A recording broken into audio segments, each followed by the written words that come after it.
These days, when something good happens, the birth of a child, walking away from a potentially fatal accident, or things lining up allowing you to meet your soulmate, it's so common today to hear people thank the universe for that.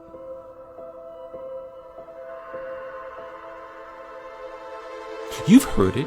Perhaps someone learned a life lesson and they will say, the universe was teaching me this.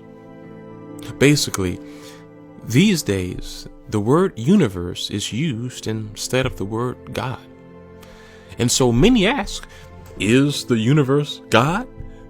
And does the Bible have anything to say about that?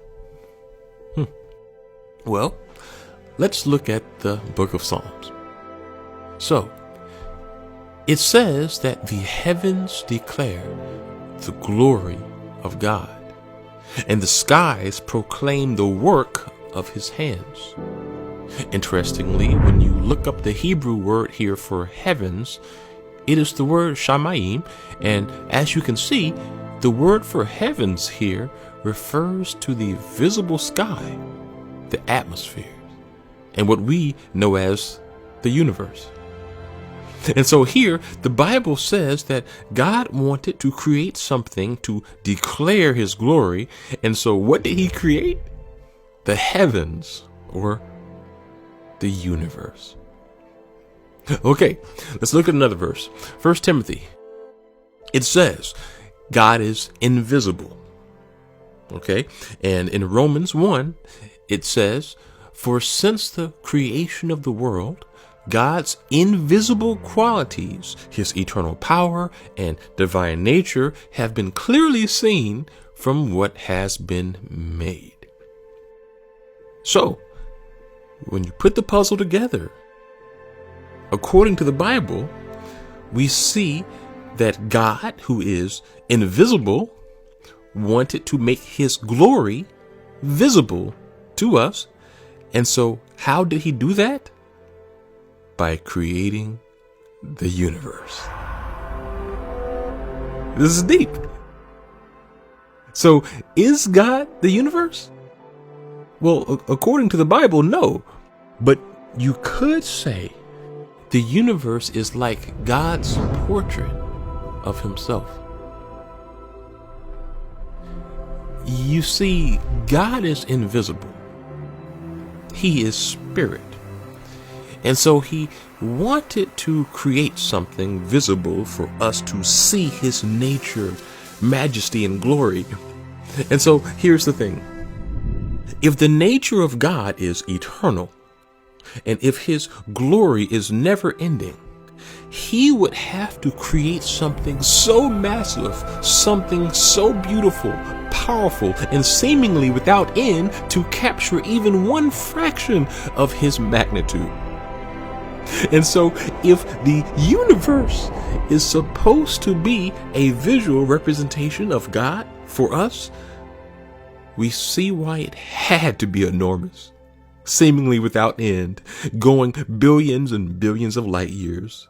It had to capture God. If you painted a picture of me, you only need one sheet of paper to do it. But to paint a picture of the infinite God, you need a universe-sized canvas. And if the universe was created by God, it would also need to have a beginning. Well, amazingly, science shows us that this is the case. You see, when you study the movement of the stars, it's clear that the universe is expanding. And so if you were to reverse time, you would actually see the universe contracting to a single point. And then after that, at some point, it exploded and expanded into this never-ending expanse that we see today. And so biblically, that moment when the universe was an atom-sized point and exploded into this gargantuan cosmos we now see, that was the moment the eternal, invisible God decided to paint himself for us. And so when I see someone thanking the universe or praising the universe for something good that happened. I appreciate that this person is humble enough to see that there is a greater force out there than themselves. Absolutely. But biblically, to thank the universe and not God is almost like thanking the portrait of someone rather than the person themselves. And so I appreciate the stars. I appreciate the galaxies, the beauty of it, because it's basically God's painting of himself. And so the point here is, appreciate the portrait, admire its beauty, but by all means, get to know the person. And according to the Bible, the same God who painted the universe as an image of his majesty also came to us in human form so we could experience him personally.